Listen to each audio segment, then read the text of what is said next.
We are back on the Rational Boomer podcast. Hopefully, your day is going well. It is Saturday. We missed Ed last week, but that was my fault because I was in the middle of some shit. But Ed is back with us. He's a sight for sore eyes for me. And I know a lot of you folks have been waiting to hear from Ed from Tennessee. How's it going, Ed? Oh, I'm off the ledge pretty much. I guess that's Well, that's positive. good.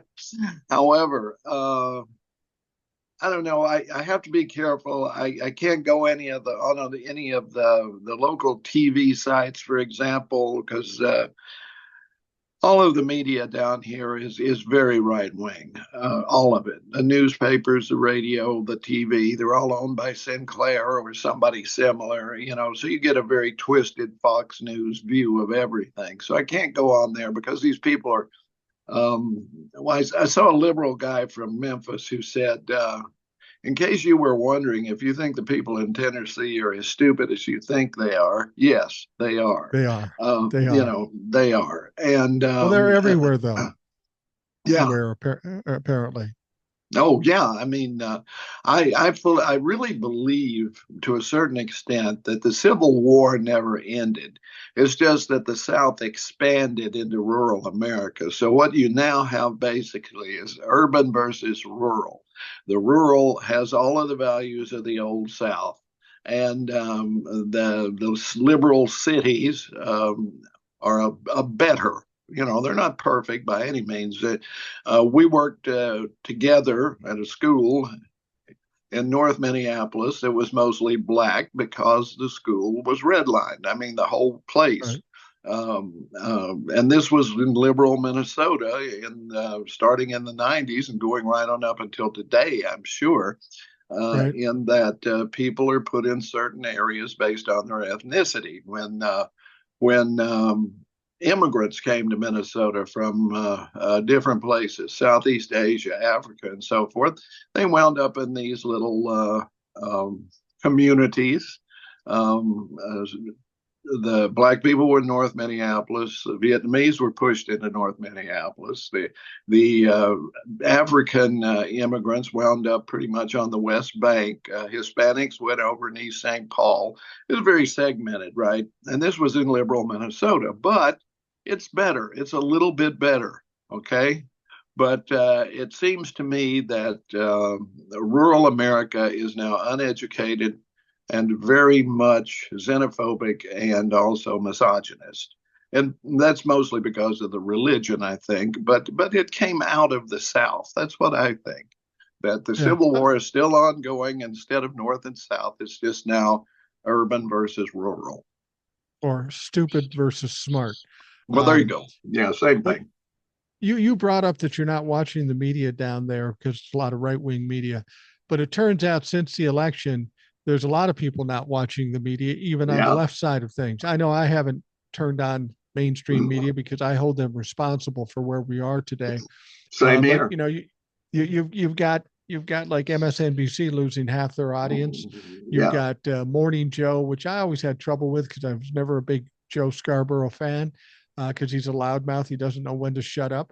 Uh, but he went. They went down to see Donald Trump. That bit him in the ass, and Yeah. they tried to explain it away. Yesterday or the day before, actually, Joe Scarborough was ranting. He was pissed that he kept losing fucking audience. This seems to be a trend throughout the country. People are just walking away from mainstream media. They're fucking tired of it. I think that's the case. I think most of us felt like we were had in a sense, Yeah. and part of that is our own thing. I mean, I think we got into the horse race, the fresh entry of Kamala Harris. Almost a euphoria took over that we were going to clobber Trump with this fresh blood. That Hillary would be exonerated, we'd have a woman president, and everything would have worked out fine, which it would have if only we could have convinced the people that voted for Biden to get their ass to the polls and vote for Kamala. Now, I don't know if Yeah. it's misogyny. I don't know what it is that kept them away, if they thought it was a sure thing because the media hyped it so much. What? or because Donald Trump didn't change. Donald Trump was the same guy he was in back in 2016. He was the same guy. He had a failed 4 years, failed, accomplished nothing good in his 4 years, zero. And yet, just because the price of the price of groceries and gas was higher, it was high and then it came down, but they didn't seem to notice that. And at the same time, we had the best economy in the Western world, and actually in the world, period, when you get right down to it, post COVID. So there was something going on. I don't understand there. I still think it's probably misogyny. I think that maybe if they had nominated, a white guy, not Biden, that they could have crushed Trump again. And that's nothing on the fault of the women. They gave it their best shot. The ones running and those supporting Kamala, but did better than you could have expected for somebody who entered the race as late as she did. But they couldn't overcome that. I know 52% of white women still voted for Trump, and that's insane. I mean, if they had just not voted, that would have been great, but they didn't. They voted, and I don't understand that. I mean, talk about cutting your own throat. Maybe you want to be a chattel. Maybe that's it. Maybe you see women, yourself and all the other women should be chattel. I assume that's the case. I wanted to bring something up because you know this person. You remember way back, I had Brian Wallenberg on as a Trump bumper on the show. Yeah. And I kind of pounded the hell out of him. I pulled back a little bit because I felt sorry for him in certain ways because he's not the quickest of mind. He's not very good at what he does here in the podcast or his podcast. And he's just kind of a sad sack personality. That's who he is. And I had him on, I kicked his ass, then I didn't hear from him again. Then he asked me to be on his show, and I was on his show for about 5 minutes, and mysteriously there were some technical issues and he'd have to get back to me. Well, this dumb motherfucker reached out to me again. He says, well, now he that wanted we to have gloat, the right? Mm-hmm. now, now that we have the results of the election, do you want to be on the show? I was on your show. And I think I gave him the answer that surprised him. I said, hell yeah. But be careful what you ask for, motherfucker, because I'm an angry motherfucker now, and I have no empathy, no sympathy for anybody. Give me a chance to kick the shit out of a Trumplefuck. I will be unmerciful. He goes, oh, it's going to be like that, huh? I go, well, yeah, it's going to be like that. And he says, well, I just want to talk about the facts of the election and Donald Trump's landslide. Oh, there's the problem. It wasn't a landslide. It was eked out a win. You don't know what you're talking about, Brian. Well, I go, Brian, don't think. That's where you fuck up. So he wants me on the show tomorrow. And he said, what time? I go, anytime, any motherfucking place. So I'm gonna try. I'm gonna see if we can do it, but this is not going to go the way he thinks. He thinks that I'm going to. This is what Republicans think. They think Donald Trump won, and we'll go, oh God, we were wrong. We were sorry. No, man, we're fucking pissed. We're going to be harder to deal with. It's going to be like dealing with your own people, your own rabid, foaming at the mouth people, because that's who I am now. I am pissed at people like him.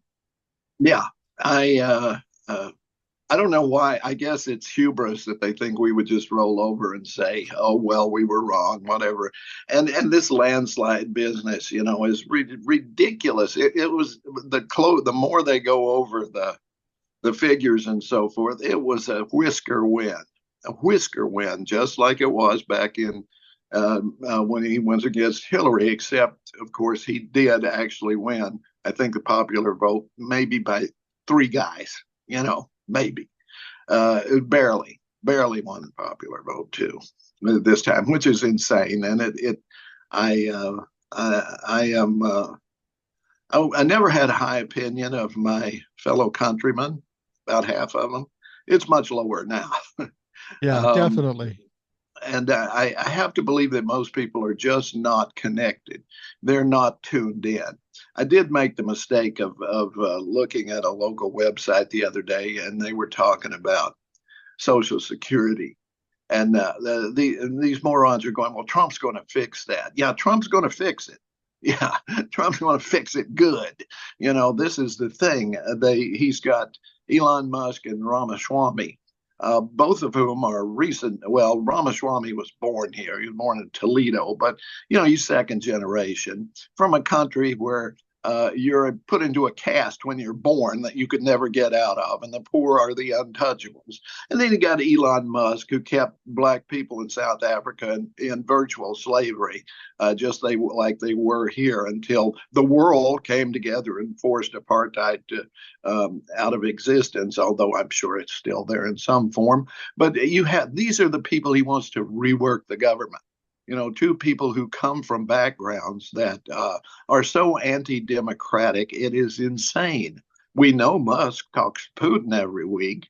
I mean, he should be in prison. I'm sorry. He never invented anything. He's never done anything except buy what other people did. And that includes Tesla. It includes SpaceX. It includes PayPal. All he did was take his daddy's money and buy shit, just like Trump. This guy is no savant. He's just an asshole, and so is Ramaswamy, and these are the guys that he's putting in charge of finding a way to save money. And one of the ways they want to do it is get rid of Social Security and Medicare. It's that simple, and they don't understand that. And I want to talk about that a little more, but it's your podcast. Yeah, we're going to talk about the Medicare thing. But I think what people have to understand about Ramaswamy and Elon Musk, they start spewing this stuff, and all the Democrats clutch their pearls and think, oh my God, they said it. It must be so. What you have to understand is they've been made co-chairs of a department that isn't a department. It doesn't exist.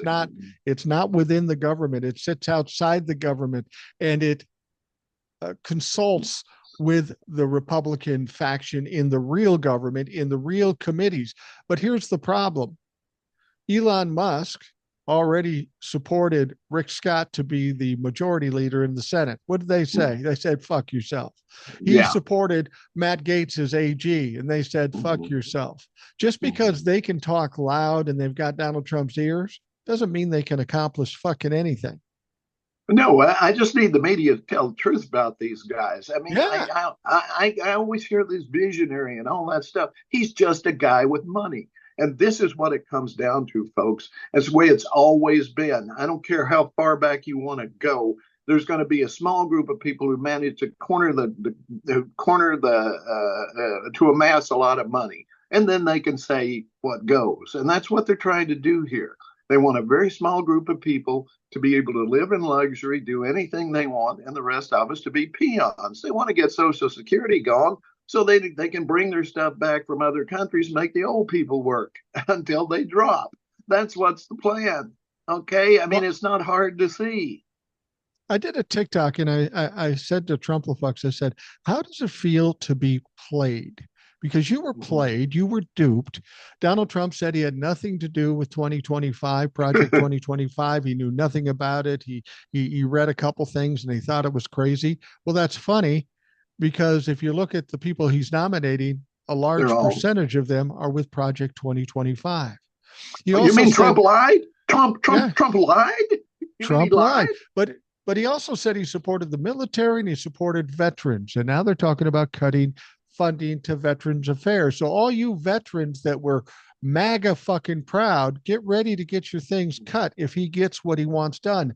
And then secondly, Donald Trump specifically and categorically said, I'm going to help Medicare and Social Security, but his people are talking about cutting it. So Donald Trump lied to you, dumb motherfuckers. You bought it. You were dupes. My question is, how do you feel now? Do you feel stupid? Because we see you as stupid. They don't see it yet. They still believe. See, this is my theme. Republicans do not think, they believe. So they still believe Trump is going to wave his wand, bring down gas prices, bring down grocery prices, make Social Security solvent forever. And all he has to do is wave his wand, because he's a genius businessman. And he's nothing but a con man. You and I know that. On some level, they probably know it, even though they're shelling out their money for his junk, which is what it is. His Bibles, his T-shirts, his playing cards, his all of his NFTs, if they are, which are worthless. Everything he does is worthless, except that he can get paid for it. And So yeah, they just don't get it. They just believe that's it. we're already seeing some effects of Donald Trump's rhetoric. He's talking about putting tariffs on China, Canada, and Mexico. Yeah. Um, China has come back and said, okay, well, we're not going to export any more rare earth materials to you anymore, which is a problem because it has to do with computer chips, military equipment, batteries, all sorts of things. See, Donald Trump is a standard bully. He just says shit. He says it very strongly in hopes that people will curl up and die. Well, China won't do that. Mexico won't do that. Canada won't do that because they've got some ammunition too. It just turns it into a bigger shit show and more difficult for everybody, but nobody's going to let him bully them. And No, he doesn't get it yet. He doesn't no, get it until he gets slapped in the mouth. yeah, and also China said we're not going to buy your soybeans. Right. So the farmers are going to get hit again, and then Trump's going to have to go to China borrow money to pay off the farmers, like he did last time. That's a fact. He put an embargo on China. They retaliated, started buying their soybeans elsewhere, and the farmers took a huge hit. So Trump had to bail them out. But he didn't have the money to do it, so he had to borrow it. And where did he borrow it from? China. That's right. That's true. That's a fact. Look it up. Okay, that same thing will happen again. Oil, we're going to drill, baby, drill. No, the oil companies say, no, we're not. We're the guys who drill. We're not going to do it. You don't control that. We want prices where they are right now because we're making shitloads of money. Where do we get a lot of our oil from? Canada. Yeah, Boop. exactly. A large percentage from Canada. So you put tariffs on them, they put tariffs on us. Guess what? Gas prices go Ooh, up, and exactly. exactly the opposite happens. The reason you voted for Donald, and that's what I'm wondering here, is when he takes over, or even before he takes over, we are going to see rising prices. We're going to see rising prices in gas, fucking eggs for that matter, and everything else. Do the dumb fucks at that point realize, oops, we fucked up, or do they keep doubling down? I'm They'll afraid try to it's the blame. latter. They'll double down and they will come up with excuses. Oh, this is because, and it's all bullshit. We know what the cause for all of the troubles in America are, and they are trickle down economics put in place by Reagan that have been riding herd on us ever since. And they keep cutting taxes on the people that have the money so that the people who don't have the money have to dig deeper. That's the problem. Until they raise taxes on the rich back to where they should be, they don't even have to go back to Reagan levels. They can go back to Bush levels, for God's sake. And the Right. economy would go through the roof, and they need to do other things too. Yes, we need to bring the jobs home. Well, China didn't come over here to take our jobs. Neither did Vietnam. Neither did the Koreans. No, our company said, we can make stuff cheaper over there. We're sending those jobs over there. You suck at employees. Plus, we'll break your unions at the same time, and the Democrats will have to come to us for their money. It's a You know, simple plan, and it worked beautifully. the interesting thing too is Walmart supports Donald Trump. All the Trump-fucks in these small towns shop at Walmart. Did you ever come to think that 80% of everything that Walmart sells comes from China? Yeah, So your big savings at Walmart are about to end if he does what he says he's going to do. I'll say this. I think Walmart's about to end in a lot of places. The local Walmart where I do not shop, where I refuse to shop, but I have relatives who do, say that they're making do with a skeleton crew. There's stuff stacked in the aisles. It's like going into a dollar store because they don't have people to put stuff away. They have like one or two checkers, and the rest is all Yeah, the self checkout. And which right. I also heard that because they're losing so much money that way, you're going to have to join a club in order to use those and pay a price. Yeah, So that's I hope people paid attention, by the way, to South Korea. Now, I spent 3 years of my life there. I speak the language, and I was very proud of the Korean people who said, "Oh no, you're not. You're not going to turn this into a military oligarchy, with a strong man leader. You're not going to do that. We're going to come down and slap the shit out of you." And that's exactly what they did. They stood up to them, and now this guy will be out of the country before you know it, if he isn't already. He'll definitely be impeached, and we'll see something change there. But at the same time, pay attention, people. This is how it's done. You don't wait. When the time comes, you hit the barricades. And I'm going to talk about that a little bit. And there's ways to do it. Okay. yeah, yeah. And what Ed's talking about is South Korea, the president invoking martial law, and the reason he did that is because he was in a tentative or a difficult spot. He is Trump-like to a certain extent, and people were getting tired of it, and he was going to be kicked out of there. So he invoked martial law in order to try to save his life and his career. And like you say, the people of the country says, "Oh, no, you fucking don't." And they push back. And some people see that's maybe how it ends up here in the United States. I see how that could possibly happen. Yeah. Well, let me put it this way: cancel Social Security and Medicare and see what happens. You're going Yeah. to see, I'm going to make a reference here. I do not approve of shooting down executives from healthcare companies or anyone else. I do not approve of assassinations in the street. I do, however, approve of doing things like everybody who has United Healthcare, where they are denying 32% of their claims, rather than shooting the CEO, dump United Healthcare. This is Right. the time of year. You still got a day or two, I think, when you can do it. When they do that kind of crap, when you see that, cancel them. There are any number of other insurance companies you can go with, and we can organize this kind of say United Healthcare is canceled. Boom, Yeah, this it's is not good done. publicity given the timing for United Health, especially No, exposing the fact that they deny a third of the fucking claims. yeah, That would be enough. And I know people that work there, and I don't fault them; they're just doing their job. no, no. Uh, It's uh, it's a but Minnesota company. We yeah, need to throw it's. that in. You know, Are you excited? Maybe excited is not the right word. Are you buoyed by the idea that people are walking away from MSNBC in droves? People are walking away from Walmart because of their DEI thing, even about this assassination that happened in New York. I try to tell people if you watch the media now, and I don't, I watch clips, but if you watch it now, that's all they're talking about. yeah. That's all they're talking about. One guy in a big town Mhm. got shot. That happens multiple times every day. We should not be distracted by this because we got little things like democracy and everybody else in this fucking country that we have to worry about. My question is, that was a message.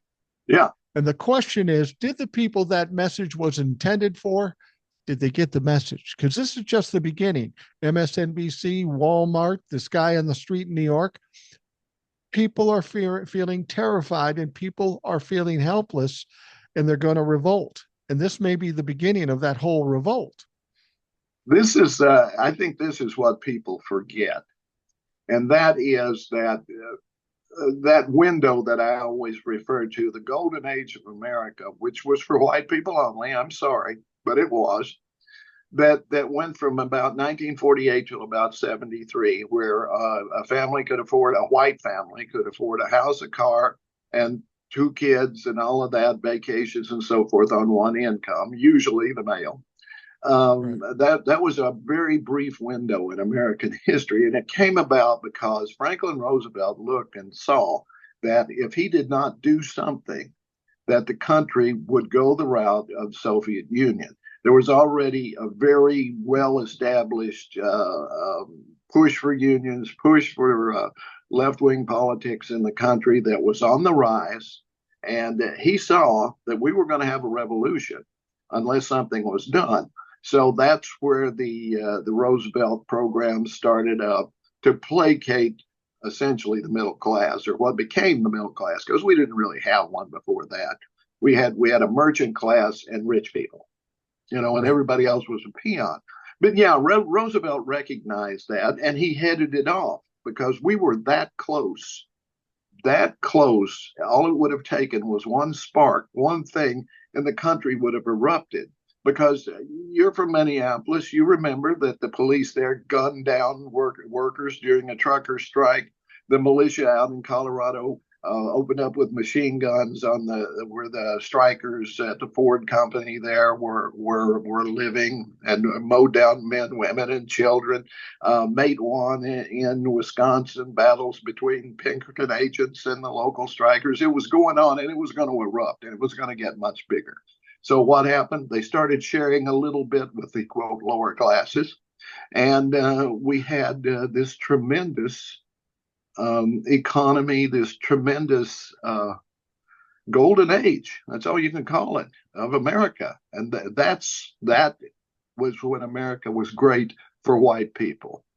Period. It started to get a little better in the '60s because the black people stood and said, "No, we want a part of this, and you're going to give it to us." And they forced it through. And some politicians recognized that it needed to happen, and it did. But we're back to that point, is what I'm trying to get here. We're at the flashpoint again. And if you try to get rid of Social Security, if you try to get rid of Medicare, these are the last vestiges, really, of Roosevelt's reforms.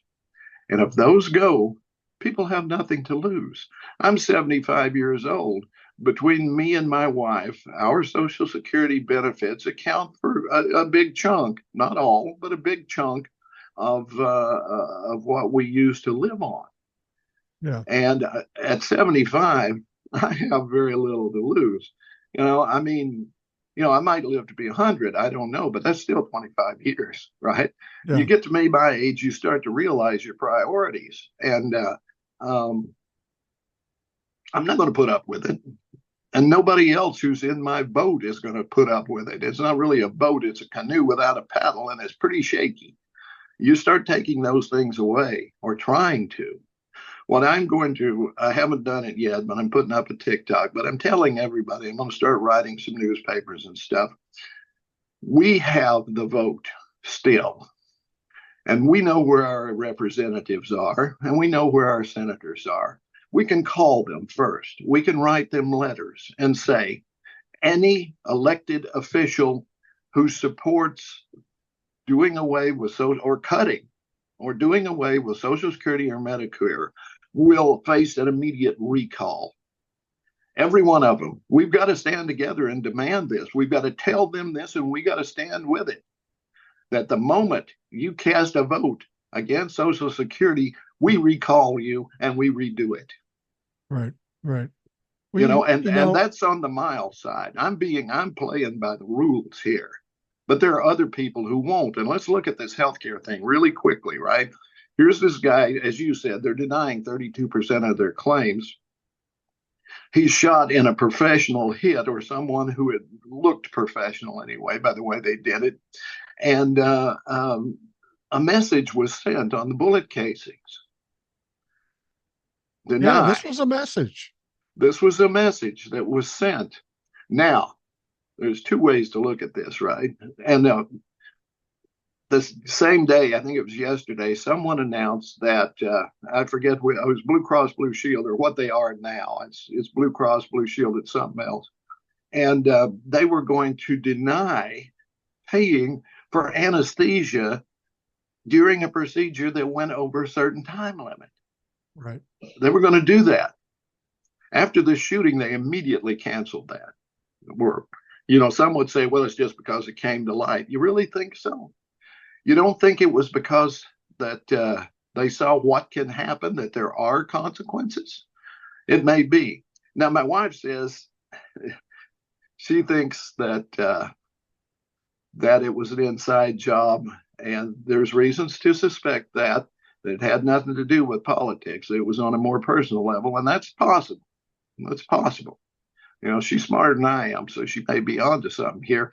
And that the message was just a ruse to so that the person who paid the assassin was not implicated. It was made it to look this way. That may be the case.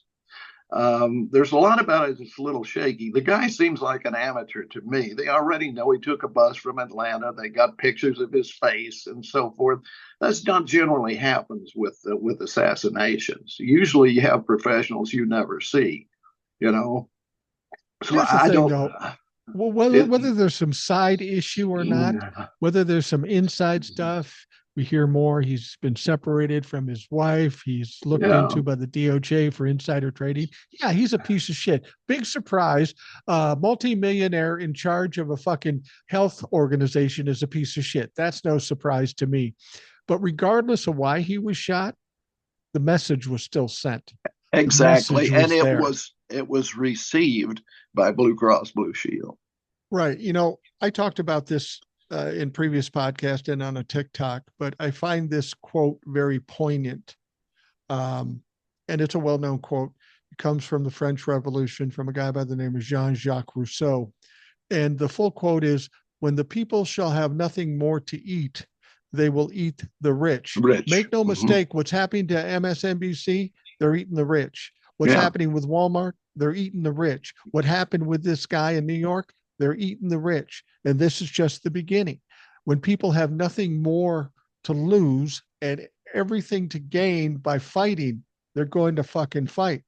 And the Republicans have, and government in general have just been greedy. I always make this comparison. It's like the dog. You put dog food in front of him, he eats it. And then he'll eat more. And then he'll eat more. That fucking dog will eat until he explodes. Well, the Republicans, the conservatives, and the Democrats who support this shit, they're about ready to explode. Yeah, that's simply it, and it's something that's been going on since slightly before Reagan, when the rich people and corporations got organized and said, "Hey, we're having to share too much with these people who work for us. We need to get it back where we call all the shots, and they have to do what we say." And that's what's been going on since Reagan. Now, Right. they bought all the media so they could get their message out there. They've got Fox, which is really pumping it out there, and Sinclair, and then all of the podcasters that they support and so forth, just pumping out that right wing message like crazy, right? And then they're Yeah. paying off the mainstream media just to, give us soft stuff, don't do us any hard news. I mean, the evening news, if they cover a political story at all, they show some picture of a guy moving his lips, and there's a voiceover by the anchor or whoever saying, today so and so said so and so, and then they move on. They Right. don't analyze. They don't say that he was lying, he was telling the truth, and nothing like Walter Cronkite would have done. No, it's just always both sides equal, and it's not. Tell the friggin' truth, please.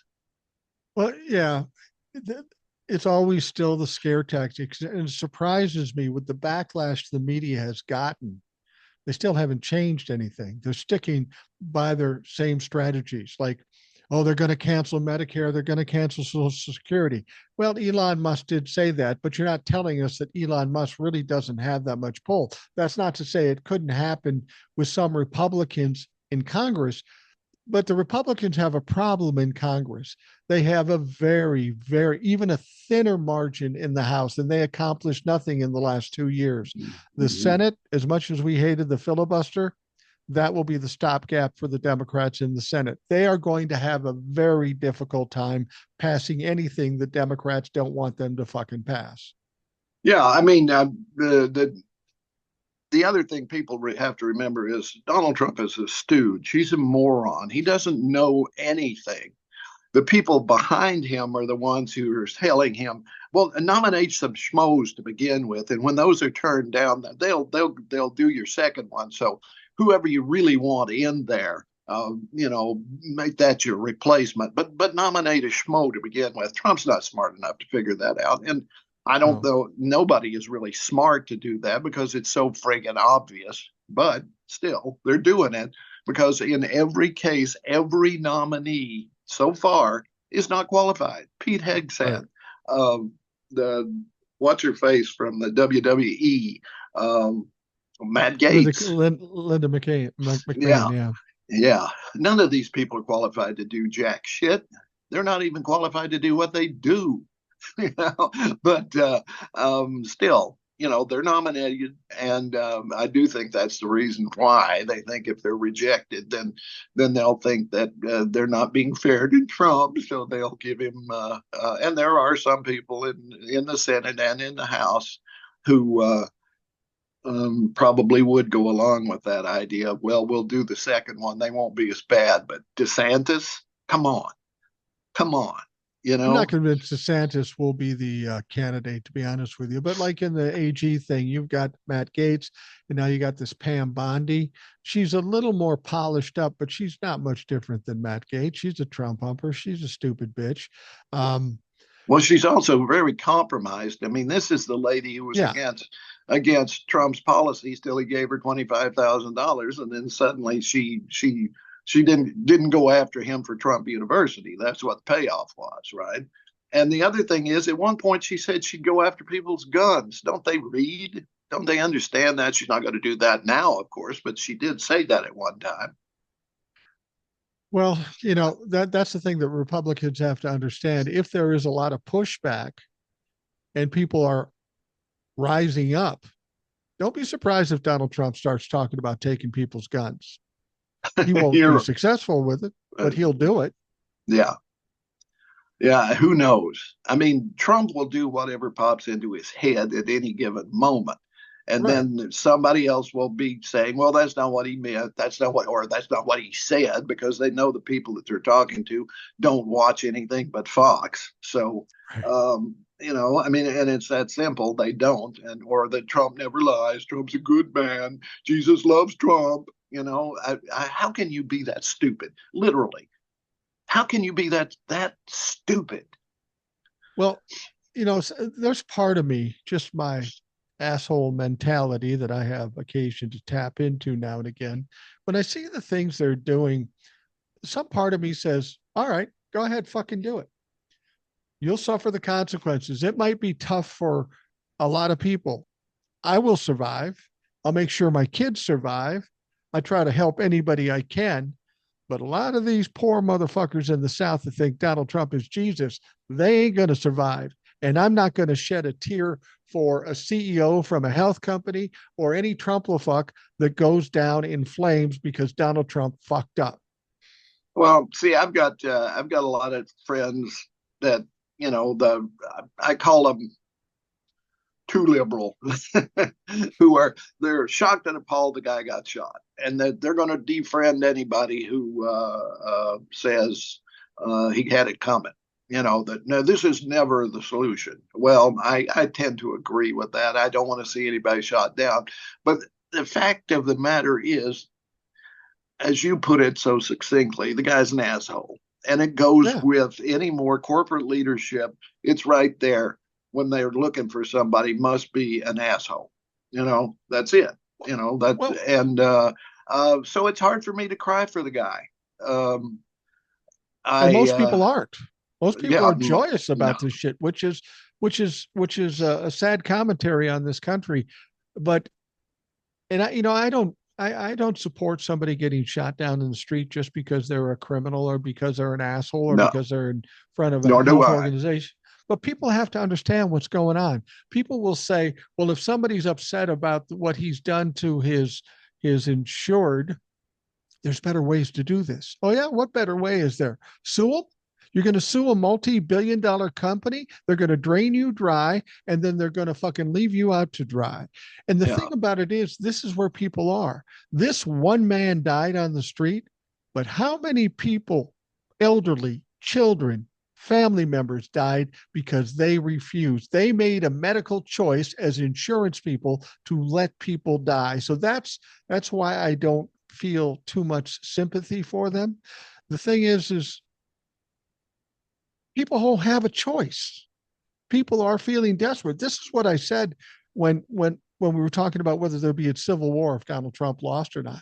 I'm not worried about violence if Donald Trump lost because those pussy ass bitches won't do anything.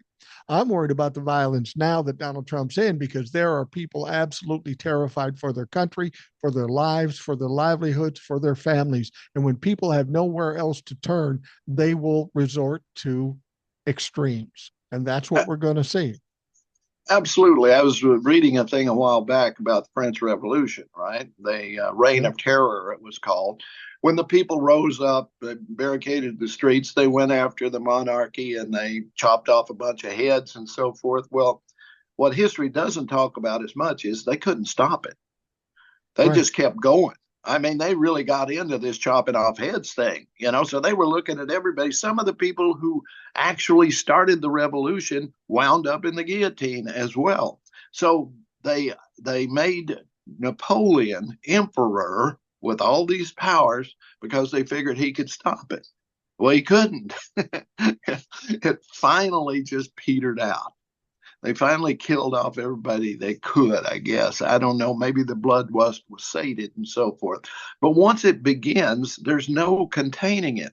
Same thing happened in the Soviet Union. Same. Remember in China the Cultural Revolution, right?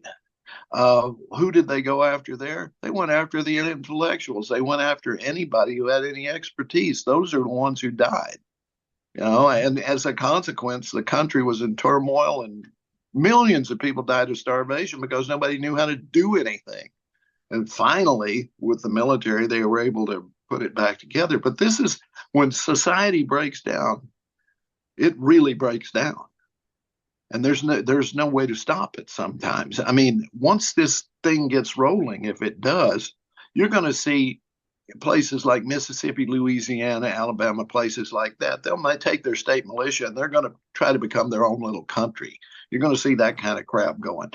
Or we've got Trump now saying, well, maybe Canada should be our 51st state. And there are people who are even echoing that crap. Do they think Canada's just going to sit there? Do they not realize Canada has a lot of weapons and people who just love to shoot some Americans coming across their border? What if Canada decides to close their border to us? Or Yeah. Mexico?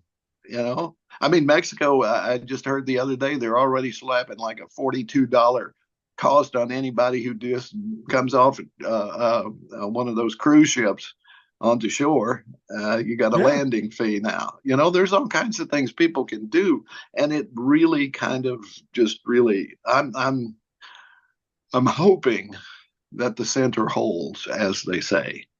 But Don't you think Donald Trump just says shit?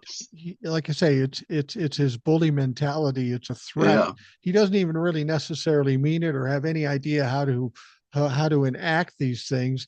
He just said, "Well, I'm going to punch you in the nose," and then when you don't back her down, I'm going to choke you, or I'm going to yeah, do that. It's just all bullshit and bluster. I mean, because remember, we go back to 2017 to 2021. He made a lot of fucking claims, but he is so incompetent. The people around him are so incompetent. It was like walking through mud to get anything done back then. He got the tax break for the rich, but what else did he do? Nothing. no. And the only reason he got that was because it was the Senate and House who wanted to do that. And he Right. had the numbers for a short time. It wasn't his. He never came up with it. He doesn't even have concepts for a plan. I don't care what he says. You know, Exactly. the tell for him is always it's going to be, oh, we'll be rolling that out next Tuesday because he knows you won't remember next Tuesday, or at least he doesn't Right. think you will. I mean, how many times Right. did he actually say those very words? In a couple of weeks, in about a month or so, next Tuesday, and it's always in the future. There's never any detail, but it's going to be great. It's going to be terrific. It's going to be the best thing ever. And it's coming, 2 weeks from now. You'll see it. No, never shows up. Back when I was working in conjunction with the Department of Transportation, that was a big organization, and they would always come out and uh, say, "Well, that's coming up in 2 weeks," or "This is coming up in 2 weeks." And finally, I said to my management, I said, "No, let's just understand when they say it's coming in 2 weeks, that really means fuck you." because Yeah. that's really what it means. Yeah, that's pretty much it. And I don't know why. It's like, I have short-term memory problems sometimes. I walk in a room and I go, why am I We all here? do. But it's like the nation has short-term memory that people thought they were better off when Trump was president. I They agree. don't remember bodies being stacked like cordwood in refrigerator cars because they were dying so quick the hospital couldn't deal with them. My brother had a brain tumor done in a parking garage. I mean, the operation in a parking garage because that's where the temporary ER was. Because they didn't want him anywhere in the hospital where he could possibly get the infection, so they had plastic walls for the operating room Yeah. and all of that. And by the way, my brother was in the VA program. He had a brain tumor. He had an operation for that. The bill was $80,000. He didn't pay a penny. So you tell me when they get rid of the VA care or privatize it, as they want to do, because they want to get the money and they just want to hand it to the healthcare companies like United Healthcare, right? But once that happens, you will see veterans dying left and right because they won't get that kind of care or the cost will be passed along to them. All right. We want to do a little quick aside here. Do what MSNBC does. And I always hate this when they do this. We got the fucking news, and then now they're talking to two people from Broadway. I'm cool Right. with those interviews, but put it in the right spot. I want to Sure. know about our democracy, not about this star on Broadway. They're cool, they're talented, all that stuff. So, with that in mind, let's go to entertainment news with Ed. All right. 60 years ago, I remember a Sunday evening or probably late afternoon here. This show came on called Rudolph the Red-Nosed Reindeer, and it was a stop motion cartoon thing with music. And everybody watched it because back then there were only three networks, and if there was anything special on, we'd all tune in. So everybody in the United States at the time probably watched Rudolph the Red-Nosed Reindeer, right? Well, and then they kept it going for years, just like Charlie Brown Christmas and Yeah, I Frosty the watched it every year. Snowman, all that. But Friday night they had it here on NBC celebrating 60 years. Well, first thing you notice is stop motion has come a long way since then. But also, you really look at it at how our sensibilities have changed. Number one, I don't think there's a bigger dick in cartoons than Santa in this thing. he, he does not come off well. I mean, as soon as Rudolph's nose is revealed, he chews out Donner, who is Rudolph's father, Yeah. for having a kid with a shiny nose, right? Right, And and exactly. and he's really grouchy, and he's just really just a dick. Until the very end, and then he sees this kid has the nose, and okay, we'll exploit that. But he still comes off as a dick, right? And then you got this elf who wants to be a dentist, right? And he pulls the teeth of the monster without anesthesia. And we're supposed to go, wow, what a great thing. Well, here's the thing: is that monster was covered by Blue Cross and Blue Shield. That's why he did it without anesthesia. Exactly. But now you see this thing 60 years later, and you're going, oh my God. But what comes through, and I don't know why Republicans didn't see it at the time or why they don't see it now. This is very much an ad for, the trans kid, the gay kid, the differently abled kid. I mean, that's what Rudolph is about. It's somebody who's different, who is treated badly because they are slightly different. That's the message. And I'm Well, and thinking, are they missing this somehow? no, they don't get it. But it's more than that. It's not only Rudolph. It's a whole fucking island of misfit toys that are There you all go. different, that are all broken, that are all whatever. Yeah, I mean, I think the message is inclusivity, but we know the Republicans are nowhere near in the mindset where inclusivity is good. If you're white and you're male, you're cool. Everybody else marginalized. Well, the thing of it is, though, at the end, that Santa goes to the island and gathers up all the misfit toys and finds home for them. And that means some kid somewhere got a squirt gun that shoots jelly. I'm sorry. That's a bust of a Christmas, as far as I'm concerned. Yeah, who gets the shitty teddy bear with one arm and two legs? Yeah. Yeah, I watched that all my life when I was growing up. Yeah. I'm 64, so I probably watched it when it first came on. And then every year after that, our kids watched it. And that's the thing about when we look at today and what we tolerate and what we don't tolerate today. I think people forget if you go back to the 60s or the 70s, it was an entirely different world. I mean, like the Yeah. 60s, I've said this before, racism was just accepted. Yeah. It was cool. If you said the N word, mom might get mad at you for saying a bad word, but it wasn't a big deal.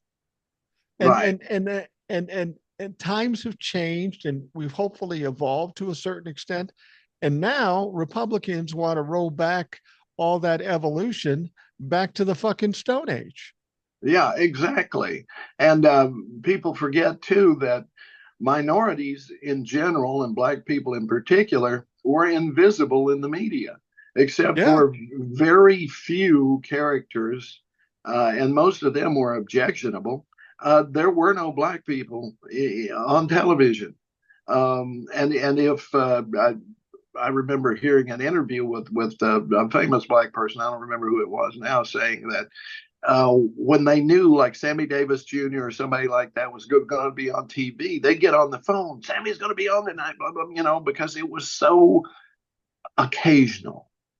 And it was on purpose. It was to keep them out of sight, keep them out of showing anything that showed they could be anything other than the shoe shine man, the maid, or whatever. We have come some distance, not far enough.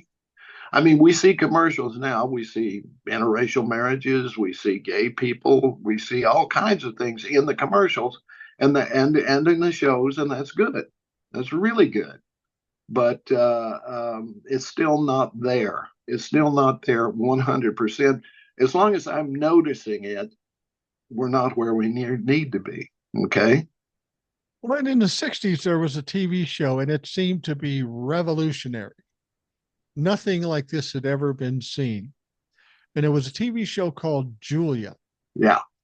And in Julia, the woman was a nurse. Her husband died in the Vietnam War. Had the Yeah. cutest little boy named Corey. She worked for an old white doctor. And Yeah. it was a wonderful show, but that was on the cover of TV Guide. I mean, it didn't hurt that Diane Carroll, who played Julia, was hot. Beautiful. Yeah.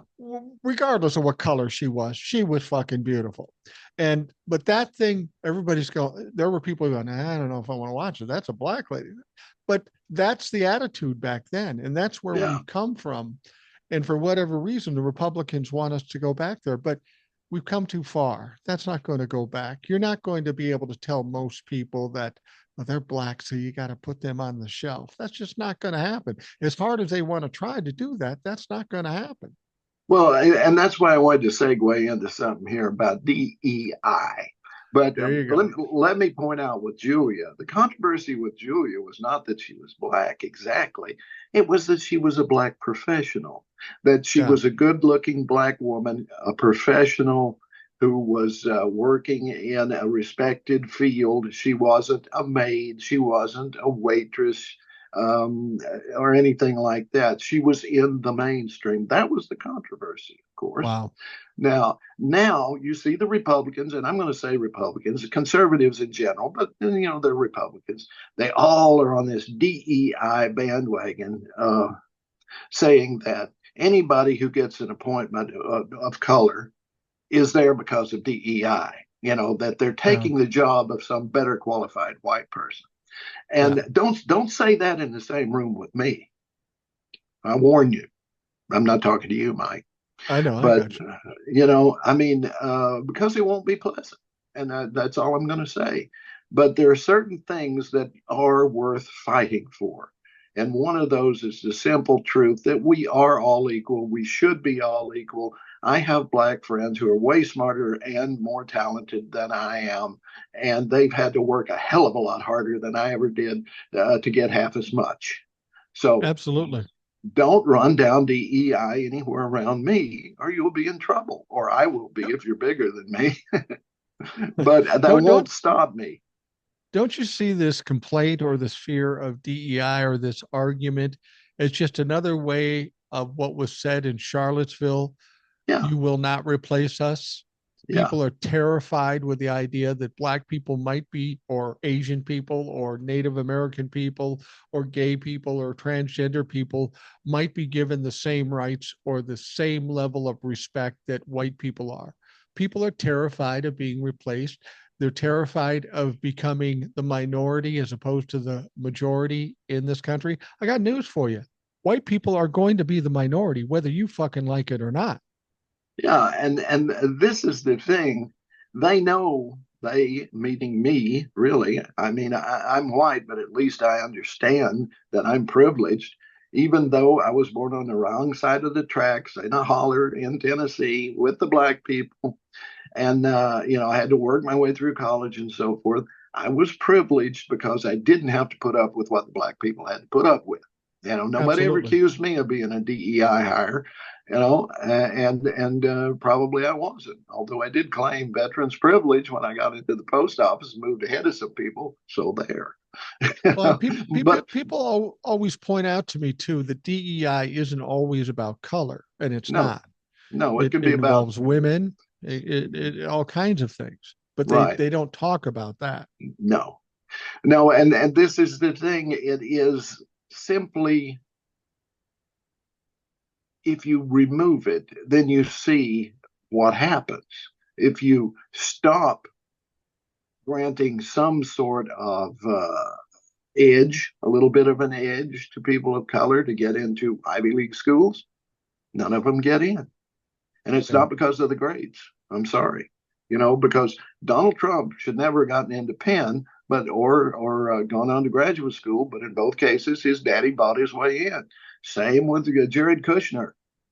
I mean, there is always with rich people, they have privilege that no one else does. They don't want to admit it, but they do. well, when we talk about privilege, I have to bring up this situation with Joe Biden pardoning Hunter Biden. I have no qualms with him doing it. I know No. why he did it. I think it was a smart thing for him to do it. The thing that pisses me off, the Republicans are sure going to cry and whine about that. I expect that. But when I hear the Democrats crying and whining about it, this pisses me off. As much as I complain about the media and the Republicans, this last election, I think a lot of the blame can be put on some Democrats, just the Mhm. way they handle things and the way they act. And it pisses me off that Democrats say, Joe said he wasn't going to do it.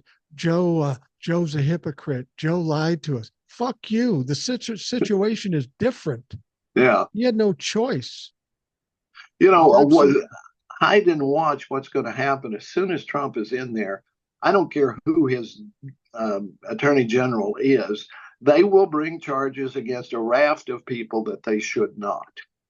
And I agree with what one person I heard yesterday. Joe should get out his pardon pen and pardon everybody.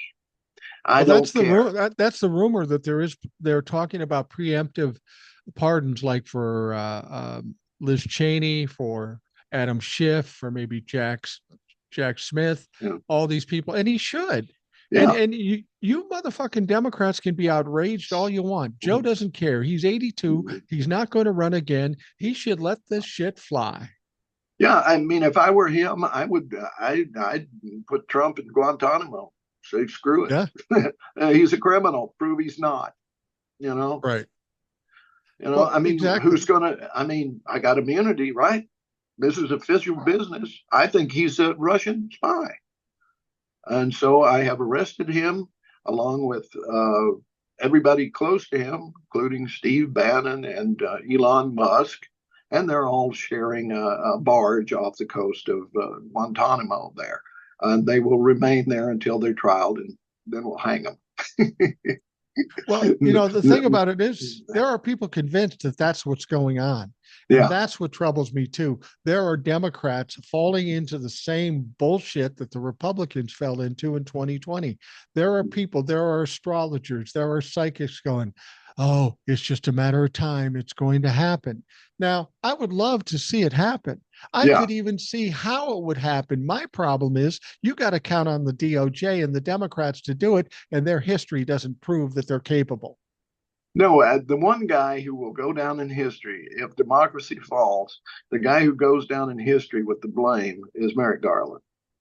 Oh, Merrick no Garland question. should have brought charges against Donald Trump first day he was installed. He should have gone after him for everything that he was eventually charged with day one. They should Yeah. have got those trials through, and he should have been in prison for the next till he dies, because quite frankly, it won't be that long. But they could have convicted him on at least, well, on everything. Literally, he's guilty of everything he was charged with. And Merrick No Garland question. has to bear that burden. Yeah, there's no question. There's no question about it. Everybody talks about, well, Joe's legacy will be bad because he pardoned Hunter Biden. Fuck you. Joe was one of the most productive presidents in our fucking history. His legacy is fine. The legacies that should be concerned are Merrick Garland and some of these people who sat with their thumb up their ass when they could have fucking done something. Yeah. I mean, it might have been that ultimately the cases would have appealed to the Supreme Court and the outcome would have been the same, but he would have been convicted. He would have been a convicted felon in Yeah. so many different cases. I do think that would have altered the outcome of the election. Now, Oh, no question. I don't know if Kamala Harris would have been the greatest president ever elected. We'll never know, right? I don't know if No. Hillary Clinton would have been the greatest president ever elected either, but they deserved the chance, and Donald Trump did not. He's a waste of space. He's a borderline idiot. I heard the other day, and we may hear more of this, that somebody managed to cop his entrance exams to the school that he went to, the private school. His IQ is 73, and that seems inflated. But that strikes me as being just about right, quite frankly, because I think the average IQ in the U.S. is somewhere between 80 and 100. So he's probably just slightly less than most people. Yeah, he isn't a bright man, and anybody who says he is hasn't ever listened to him. He's not very articulate. He's repetitive. He's redundant. He says shit that he pulls out of his ass. There is no thought process in what he says.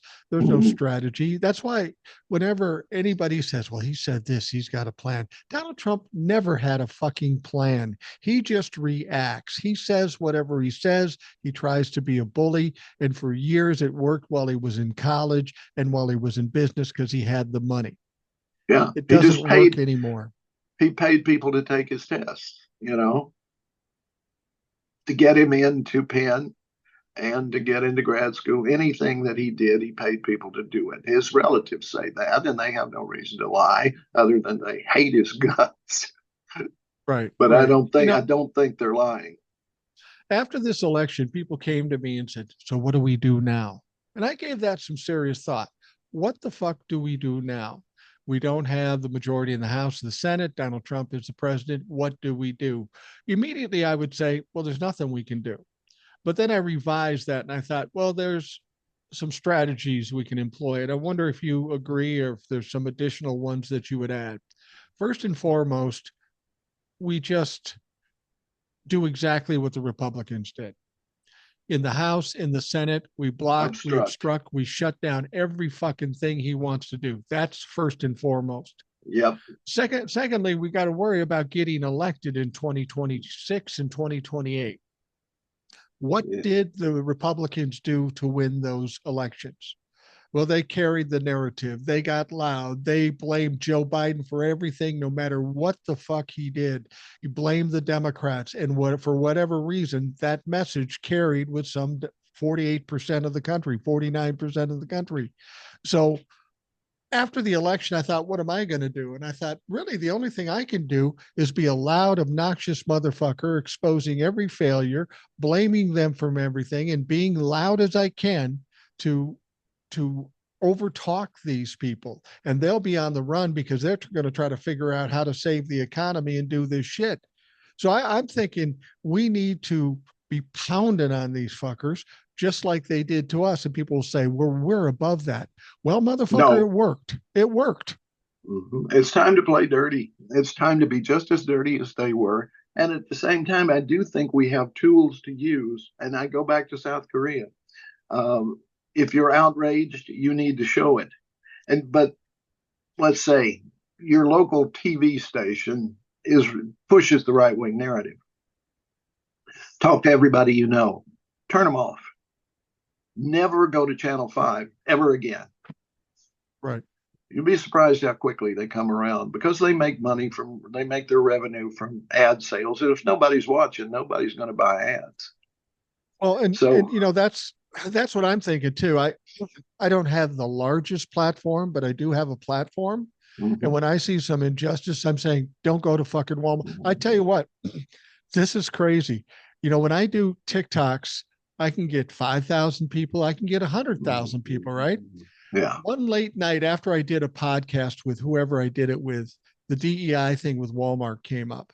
And I did a TikTok just off the top of my head. And I said, look, this DEI thing, I'm seeing a lot of creators, Black creators saying, don't shop at Walmart. And I concur with that. But this isn't a black-white issue for us. It's a black-white issue for Walmart. This is an insult to our society. So we need Black and white people and Asian people, everybody not going to Walmart. You know how many views that fucker's got? 2.3 million views. There you go. So you can have an impact if you're loud and proud enough and pushing stuff. You know, I'm not as big as some other creators, but I'm going to use what platform I have to influence as many people as I can about who not to fucking work with or shop at or whatever. I feel like that's my job now. Well, what it comes down to, Mike, is you have the guts to say it. And that's half the battle because people are looking to learn. They're looking to be led. They're confused. They don't know. And if you come out and you say straight up and you give reasons and so forth, they're going to come around. I mean, when I do some of the TikToks, I do a couple of things. I either do things like I'm doing right now, where I talk to the camera about an issue, or I just write something in text, put some music with it, and pop that up. And I get about equal response for each one. Some more than others and so forth. But people come out of the woodwork saying, I was thinking that too, but I didn't know how to say it. Right. So I can't say it. Yeah, it's important to say it, to speak it, speak truth. Speak truth, and truth, I do believe, carries with it a gravitas that a lie does not. And speak truth, just speak truth, and I think it will go a long way. We have more power than we know. We feel like we're alone, but we're not. There are other people, even here in East Tennessee, where, you know, if I throw a rock, I'm going to hit a Republican. I frequently do. No. If I throw a rock, I'm probably going to hit a Republican, but they're not all nasty people. Some of them are super great people. They're just voting out of habit. They don't pay attention to the issues and so forth. They're not particularly racist, but still, that's the tradition of what's going on here. But if they hear the truth, they often respond to it. And I think that's true everywhere. It's just that it's not getting out there. People are afraid to say it, or they don't have they don't have an $800 smartphone that they can plug in and do this on, you know? Right. Exactly. Well, with the exodus from mainstream media, I almost see this as a responsibility, because if they're not watching mainstream media, where are they going? They're coming here to the internet. They may not all be watching me or you, but they're watching people that hopefully they trust and are trying to give them actual facts and information and maybe inspire them to take action. That's always been the reason for doing the TikTok thing. Me doing TikToks has no value. The only value comes in me telling some people, they're going, holy fuck, that's true. And then them telling some other people, Right. and then them telling some other people, and building kind of a groundswell, a grassroots effort, if you will. And I think we got to do that. Now that people are walking away from mainstream media, this is an opportunity to influence more people, or at least give them an option as to what they've normally they've been doing, because they're obviously tired of it. So Yeah. I think and when I say we, I mean everybody on the internet, whether it be podcasts or TikToks or Instagram or Facebook, um, that we have a responsibility to pump this shit out and be loud about it. Yeah, it's been quite a while ago. I mean, I was just playing around with TikTok and so forth, and I'm getting, a couple of thousand, 3,000 views on something I would do or something. Then one day I did one on white privilege. I just explained what white privilege really was. It wasn't that I got something extra because I was white. It's that I didn't have to deal when I got in the car and went for a drive. I didn't have to fear that I would be pulled over and shot because I had a tail light out Right. and that sort of thing, or that I would be followed around a store, or if I was walking on the wrong street after dark, that the cops would hassle me. I didn't have to deal with that, right? I didn't have to prove myself every time that I was not a criminal, that I was not some sort of gangbanger or something like that. That's white privilege, not having to deal with that kind of crap. The thing went crazy, and I'm sitting there watching these likes pop up, and I almost got scared. I thought, what the hell is happening here? I hit a truth, I hit a nerve. People who had thought white privilege meant that they were getting paid something or they were getting some special thing just for being white. No, it comes with the skin. It comes with the Yeah. skin. It's what you don't have to face. That's white privilege is, and it people understood and they responded. But still, I'm watching this thing tick away, and I'm going, "Whoa, what have I done here? When does it stop?" And they're making comments, and I can't keep up with it. And I finally just threw up my hand and just let it go. I've had a few of those where that happens, and it's exhilarating, but it's just a little bit scary too, that you can have that much influence. And I hope it did have influence. I hope it stayed with people, that when their uncle at Christmas started, well, I never got anything for being white, they I had could to say, work well, hard. yeah, well, it's not That's about not what it's that, about. Uncle No, John. exactly. And I hope that's what happens. But we can do that. We can speak the truth. What's interesting about, I just told you about the TikTok I had. I have two TikToks that literally went viral, not a Yeah. lot, a credible amount. In both of them, I was talking about racism. Mm-hmm. The one that you have that goes crazy is about white privilege. That should tell us how big a deal, how important, and how big a problem racism is in this country. I've often said racism was really bad in the 60s when I was a little kid because it was just a given. And then all of a sudden, from a white perspective, it all went away and it seemed better. Well, of course, it seemed better for an old white guy or a young white Yeah. guy, but it never went away. Uh-uh. That people think it's gotten worse now. It hasn't gotten worse. It's It's just just come more, back. it's that people are braver to come out and say what they're saying. They've been hidden under rocks during that time. We thought it was better. Black people still dealt with the fucking racism like they did in the 60s and the 70s. And now it's, to some respect, I've talked to some people of color and they said, I almost like this better because at least I know who I'm dealing with. Because there were people that were undercover racist and you didn't know who you were dealing with. Yeah, I had a semi-famous black jazz singer tell me. She's passed on now, but I'm not going to say who she was. I was interviewing her, and when I say semi-famous, she was famous mainly in the Twin Cities, but she did have a presence on Spotify and so forth. Very, really, really good singer. And she said, "I'm going to say this: racism here is worse than in the South because in the South it's in your face. Up here it's Right. behind your back." And Right. that's true. I took that to heart. I knew knew what she was talking about. And she said, sometimes I'm tempted to move down there because at least I know. Yeah. Um, who's who. But up here, people smile at your face, stab you in the back. I, I have a lot of black followers on TikTok, and I'm convinced that it's because to black people, I'm a unicorn. Look at this white motherfucker. He's actually not racist. What are the Yeah, odds of that happening? I'm unusual. yeah. You're And unusual. I don't know how it happened with you, Mike. With me, it was because I was like literally for the first 5 years of my life, mostly the people I saw other than relatives were black people because that's where we lived. We lived in the black section of town. All our neighbors were black. The kids I played with were black. So I didn't see any difference. I didn't see any difference. And I realized when people were telling me, black people are lazy. No, they're not. They work harder than you do. I could see this stuff with my own eyes. Yeah. And so I never developed that racist attitude. I was embarrassed that my parents did, but I realized later that's what they grew up with. So that's what Well, they knew, you I, know? I, I, I got to compare it because my dad was racist. There's no Mhm. question about it. He was sexist, misogynistic, anti-Semitic, racist. He was an absolute piece of shit. My mom was not. So I had an opportunity to be influenced by either side. And since my dad was always off working, I spent more time with my mother. So I had that exposure.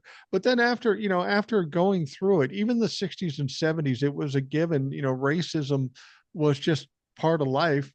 But after a while, I go, this is fucking stupid. This makes no sense. I want proof that what I believe in. And if I have no proof for it, why would I believe that? I mean, I always look at, and maybe I'm diminishing the situation. To me, color of people's skin is an aesthetic, like the color of hair, the color of eyes. That's all it is. It doesn't decide what the inner person is. You could be a young man and say, I really like dating blondes. But then you date a brunette, you go, oh, she's fine too. So Mhm. it just never made any sense to me after I got to a certain age and I really looked at it and I said, well, we don't like these people. Why? And then I couldn't come up with a reason. So I go, that's fucking dumb. I'm going to be an independent thinker and not do what everybody else does. I'm just going to do what I want to do. And that's kind of what I've done all my life. And people love me for it and people fucking hate me for it. And who fucking cares? Well, not long after my wife and I moved back down here, somebody said in my presence that um, short-term memory going again. The We've never had a race problem here in this town. So I sat there for a second and I said, "You've never had a race problem, but the black people sure as hell did. All right. We're the same age. I can remember a time, so you should too, where there were no black people working in the stores, where there were no black people working in the assembly plants where the white people were making their money, where no black people were allowed to sit in the doctor's office or get a haircut or eat in the restaurants. And your parents and my parents and every other white person in this town did not protest that. Right. Now, you can tell me you're not racist, but if you see racism and you don't protest it, there's a word for that: racist. Yeah. Well, I think what he was trying, or he or she was trying to say is we don't have a race problem as long as black people know their place. As Exactly. long as And they would have long used as they those don't try to be words. like us. Yeah. Right. Yeah. Exactly. I mean, the uppity black person. That was the point. You have the audacity to try to be like me. That in itself is fucking racism, and that's what angers me. I mean, I remember being a little kid living on my block. There were a lot of Catholics on my block, and I happened to be a Lutheran, and I was a little younger, and my brother and I, um, we'd dig in the dirt and we'd be these dirty little kids. And we were kind of marginalized by those people. And I'm not trying to compare it to racism because it's not that, but I kind of understand that. We were a little different because we were younger, we were Lutheran, which shouldn't make a difference to children, but it did. And they looked down their noses at us. And then when I got older, I got on the radio and I became a normal person in their mind. Maybe I still wasn't a Catholic. They treated me differently. Or this even happens too. If when I was younger, I was kind of a chubby little kid, and then I got into sports and I got in really good shape. The way people treated you was differently. So Mhm. that always struck me as strange. I'm still the same person, whether I'm adult now or in shape as opposed to out of shape. This, I think prejudice is everywhere and everything. I think in religion there's prejudice. You look down at somebody else. I mean, the Catholics are known for saying if you're not Catholic, you're going to hell. The same with Mormons and same with other people. I think there's a certain amount of prejudice in everybody for certain things with anybody that's not like them. It's just magnified with racism and it becomes violent with racism. And that's the troubling thing. Yeah, it's a visceral kind of thing, I guess. I think at base, and I think you hinted at this earlier, where you said they're afraid that white people are going to become the minority, and Right. and it's true, it's going to happen. But what they're afraid of is that once they are the minority, and I say they because I don't think either one of us figure into that, but um, they think that when white people are the minority, they will be treated the way they've treated minorities. That's their Exactly. fear Exactly. because, and that's pretty cowardly, people. I mean, you can change that. Just change your ways, and don't worry about the other guy. Just yours. Well, Just somebody yours. somebody asked me this question: "Aren't you worried about becoming the minority?" I go, "No." And they said, "Why not?" I said, "Because I don't treat people of color badly. They're going to treat me Mhm. the same way I treated them before. It doesn't matter who's in." I mean, I've told the story 100 times. I've got a perfect lab to figure this out. I live in white Minnesota. I am not in the minority, not even fucking close. And I will say this about Minnesota. I love Minnesota. This whole thing about Minnesota nice, there needs to be an added to that sentence. Minnesota nice to your face. Yeah. What goes on behind your back, that's a whole fucking different story. But I talk all the time about going to Savannah. I love Savannah. I never considered what the population demographic was. I don't really fucking I love Savannah. The people of Savannah are wonderful. Then I found out Savannah is 58% black and about 38% white. So I go to Savannah, I'm in the minority. And guess what? I love that fucking place. The Yeah. people are wonderful. They're friendly. They're they're engaging and I have a great time. So if that's an illustration to me of what being in the minority is about, bring that shit on. Fuck white people. Yeah, exactly. And I'll give you my brother Danny. He's retired now, but he was a barber. Um, After the plant he was the supervisor of moved to Ireland, he went back to school and became a barber and master of his own fate, right? Well, first day he opened up, this black friend of his came by and stuck his head in and said, "Can you cut my hair?" And Danny says, "Sure, come on in." And that changed a historical moment in Rogersville. My brother Danny Really? was the first white barber to cut a black man's hair. And then all the black people started coming to his barbershop to get their hair cut because otherwise they had to drive 30 miles to Morristown to uh, um, to get their hair cut. The other thing is when he graduated from barber school, he looked around for a place. I mean, you get out of school, then you want to hone your skills and so forth. The only place he could find that would let him come in was a black barber in Morristown. So he Mm. learned how to cut not only hair but black hair. Which is an art. Yeah. But How did the so town respond though? Did white people not come in because you had the audacity to cut black people's hair? some did. Some did Wow. not respond favorably, including some relatives, which really pissed me off. And I told them so. Wow. Um, but by and large, I think it compensated. And he felt, I mean, there was no way he could look at a friend of his because he played basketball and so forth. And he used to go up to Graveltown, which is where we lived as a kid.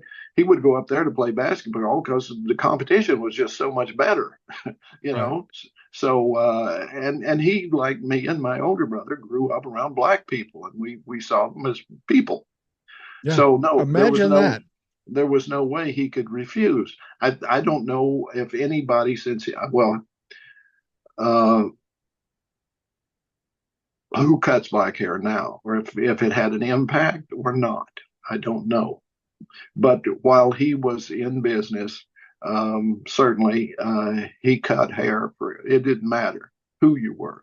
He cut Mexican hair to guys that he couldn't even speak with because they came to him because they heard that they could get a haircut there. Yeah. So Yeah. I was getting my hair cut one time recently, not recently, long time ago. Um, and this was 4 or 5 years ago. Uh, and the woman cutting my hair was a Trumplafuck. mm, And I'm looking at her and she starts saying that. I go, you have no idea what you've gotten into. I said, I'm not going to argue politics with you, but I've been a businessman. If you want to continue being successful in cutting hair, regarding politics, you should shut your fucking mouth because you're going to cut your your clientele in half. I mean, yeah, even if you believed what I would believe, you should shut your fucking mouth because it's going to kill your business. And if you're too stupid to understand that, well, then you must be a fucking Republican. yeah. And she said, She just stood there with her mouth agape, and I said, "Finish this motherfucker up. I won't be back." yeah, But so we're getting toward the end here, and I'm just curious. We've got about a month before Donald Trump is alleged to be inaugurated. Hopefully, yeah. something will occur, uh, but at God's will, that will change that. Guantanamo. That's what I'm Guantanamo. hoping.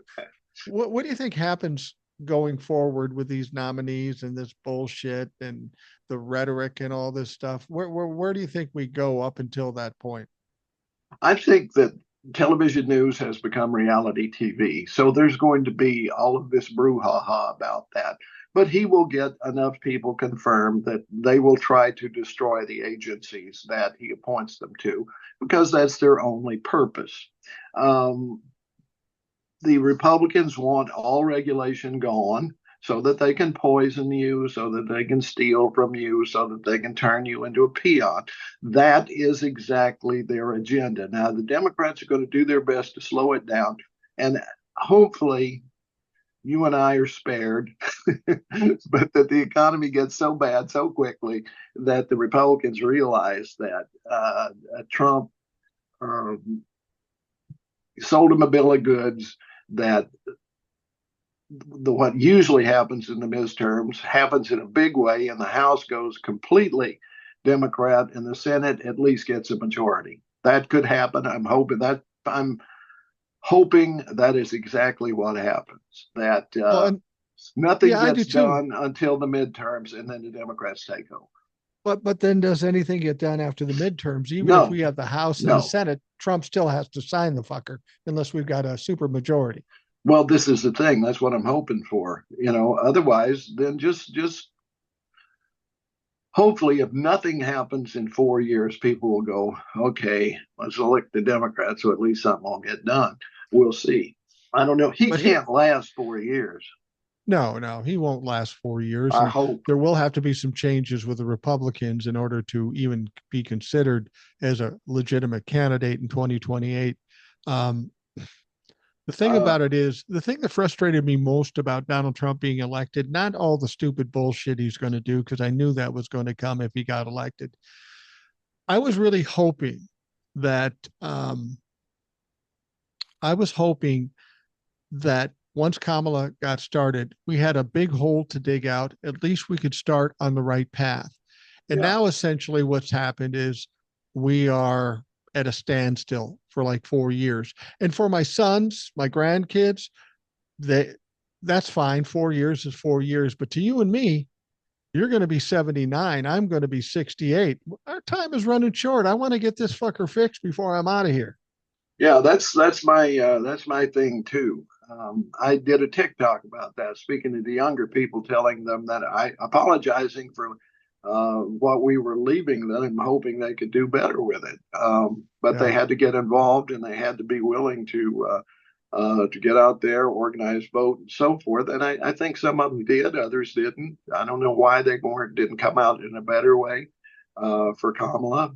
But I'm hoping that we can get to a point where we can start doing some stuff again. And I really do think the battle for Social Security and Medicare is going to be what makes that happen, because Yeah. that's something both Democrats and Republicans have to be able to agree on, because so many people above the age of 60, what, seven, is that the 66, 67, whatever your retirement age is now, will be affected by this. And this is what I tell people, you don't even know, because number one, he wants to get rid of all these illegals, all of these undocumented people, and he may do some of that. They pay in at least $20 billion a year that they never claim. Right. $20 billion into Social Security. They're going, no, it's not going in there. So Right. that's $20 billion Social Security does not have to pay out. He floated the idea of canceling the payroll tax during his first term. It didn't happen. You cancel payroll tax, no money goes into Social Security. Right. He promised, a campaign promise, we're not going to collect taxes on Social Security. But that's what funds Social Security now. The Right. taxes that we pay, even though we already paid taxes years ago, those of us who are retired and claiming Social Security, we still pay taxes on it. That's what's fueling your Social Security. That's what's keeping the fund going, because people don't realize that when revenue comes to the government, as long as there's a deficit, it immediately has to be supplied to the deficit, and then it's put in bonds. I mean, there's a promissory note, essentially. The U.S. Treasury issues a promissory note in the form of a bond that for your Social Security. So it's just a promise. That's what's there, because they have to spend the money to pay down the deficit or meet obligations and so forth. So if that money stops coming in, that tax money, that also will doom Social Security. So everything they're doing is to try to get rid of Social Security. And with it, of course, Medicare, because Social Security funds Medicare to a large extent. So, and then what happens? What happens to the nursing home industry and rural hospitals, both of which depend heavily on Medicaid and Medicare? If they're not there, neither of those hospitals. So that's my point is we wind things up. I just want to get your take on this. All these things that Donald Trump and the Republicans claim, that's all well and good, but what it could do to the country and what it's going to do to individuals, I just don't think that he's going to be capable in the time he has, because I don't think it's going to be 4 years, to actually accomplish much of what he's claiming. Again, it goes back to the bullshit and the bluster and the bullying and all this stuff. It's one thing when he says something, but he very rarely is able to back up anything he says. I'm not saying he's not going to do some fucked up shit, but I think people feel like he says this, he says that, all of it's going to come to pass. And I just don't see that happening. Well, we know Donald Trump is a lazy asshole. Yeah. He's going to do exactly what he did last time. He's going to play golf most of the time. He may show up here or there, whatever, but he doesn't have anything to do with crafting anything. He doesn't have the mind to do that. So it falls to his stooges. Now we know Project 2025 was a real thing, and that it's all there. So they are going to try to staff all these agencies with these yes men that will try to destroy that agency, whether it's the Department of Education or the FDIC. So your money is no longer safe, or so they can crypto the fuck out of it, or whatever they want to do. They're gonna cause a depression if they're allowed to. Yeah. They don't know it yet. They don't care. I mean, but that's what caused the last one. It was speculation in worthless paper plus tariffs that caused the Yeah. Great Depression. So here we are with crypto, which is just worthless paper. Well, it's worthless numbers, whatever you want to call it. It's a scam. Right. It's nothing but a scam. I don't care who you can shout at me all day that it's valid, blah blah blah. It's a scam. Period. It's a scam. It is absolutely a scam. Well, But the Ed, guy thank he's looking at for the SEC is a crypto guy. So yeah. I'm just Yeah. saying, get your money in gold, put it in land, do something with it if you want to keep it, because these guys are going to try to get all the money they can, and in the process, they will destroy the economy if they're Absolutely. allowed to. Well, Ed, thank you very much for coming on. It's always a pleasure. It's always enlightening. And I know the folks listening love to hear you. So I appreciate you coming on. Thanks. I love to be here. It keeps me from yelling at the TV screen. So, or, or, or at buildings on the street, because yeah, you're yeah, 75 now. That could go wrong for you if you do that. yeah. Um, well, But by the way, make sure you check out Ed on TikTok and on YouTube at Holler Troll, HOLLERTROLL. You need to check them out. If you aren't checking them out, what the fuck is wrong with you? Get on it. yeah, exactly. And be sure to keep listening to Mike. I'll show up when I can. All right. That sounds great. For those of you listening, thank you for taking the time to do that. Hope you have a great day. We will talk to you again tomorrow.